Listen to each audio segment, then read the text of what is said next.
एक गांव में एक गरीब किसान रहता था। वहां पर 2-3 साल से बारिश नहीं हुई थी, जिस वजह से वहां की सारी जमीन सूख चुकी थी। किसान बहुत दुखी था, क्योंकि वो अपने जमीन के ऊपर कोई फसल नहीं उगा पा रहा था। सर्दी का मौसम था। आज किसान पेड़ के नीचे आराम कर रहा था। तभी उसे वहां एक सांप नजर आया। वह सांप अपना फन फैलाए हुए बैठा हुआ था। किसान के मन में एक बात आई। ये सांप काफी सालों से यहाँ रहता है।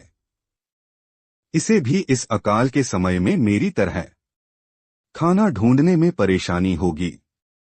फिर गरीब किसान ने मन ही मन यह तय किया कि वो हर रोज सांप को एक कटोरी दूध पिलाएगा। अगले ही दिन किसान एक कटोरी में दूध ले आया और सांप के बिल के पास रखकर कहने लगा, हे नागराज, आपको मेरा प्रणाम। मैंने कभी ध्यान नहीं दिया कि आप भी यही रहते हैं। सूखे की वजह से मैं तो परेशान हूँ, और मुझे लगता है आपको भी परेशानी हो रही होगी। इसलिए अब से मैं रोज आपको एक कटोरी दूध पिलाया करूंगा। ये बोलकर किसान ने वो कटोरी वही छोड़ दी और वहां से चला। अगले दिन सुबह जब वो कटोरी लेने वापस आया, तो उसने देखा कि कटोरी में कुछ चमक रहा है। किसान ने कटोरी को उठाकर देखा, तो उसके अंदर एक सोने का सिक्का था। फिर किसान हर रोज सांप को एक कटोरी दूध पिलाता, और अगले दिन सुबह हर रोज उसे एक सोने का सिक्का मिलता। एक दिन किसान को किसी काम से शहर जाना था, और उसने अपने बेटे को ये जिम्मेदारी सौंपी। उसने अपने बेटे को कहा, बेटा ध्यान से एक कटोरी दूध सांप के बिल के पास रख देना।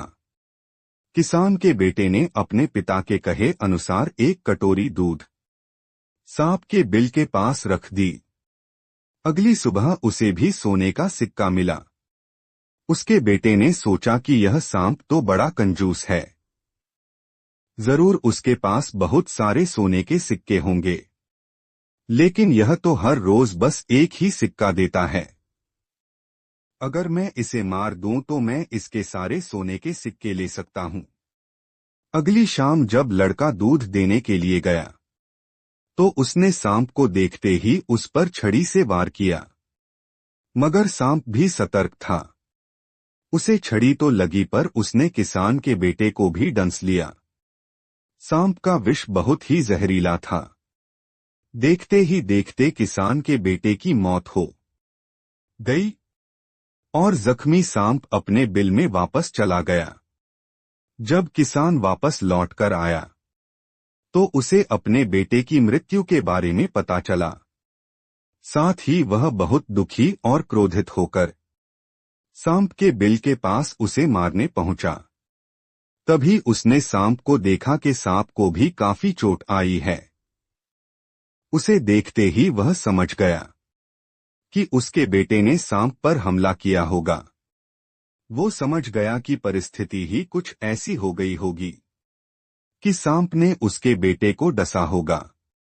उसने हाथ जोड़कर सांप से माफी मांगी और सांप से अपने बेटे को वापस लाने के लिए कहा। थोड़ी देर बाद सांप अपने बिल में जाकर बाहर आया, और उसने किसान को एक जड़ी बूटी दी। गरीब किसान जड़ी बूटी लेकर अपने मरे हुए बेटी के पास गया। उसने उसके नाक के पास वो जड़ी बूटी रखी। थोड़ी देर बाद उसका बेटा खांसता हुआ उठ खड़ा हुआ। जिंदा होने के बाद किसान के बेटे को उसकी गलती का एहसास हुआ। वो अपने पिता के साथ सांप के बिल के पास गया और उससे हाथ जोड़कर माफी मांगी और बोला, हे नागराज, मुझे क्षमा कर दीजिए। अब मैं किसी भी पशु, पक्षी या जानवर पर हमला नहीं करूंगा। मुझे क्षमा दान दें। सांप ने भी खुश होकर अपना सिर हिलाया और वापस अपने बिल में चला गया। इस कहानी से हमें 2 सीख मिलती है। पहली ये कि लालच करना बुरी बात और दूसरी सीख ये है कि हमें निर्दोष जीवों पे हमला नहीं करना चाहिए। हमें उन्हें बिल्कुल भी परेशान नहीं करना चाहिए।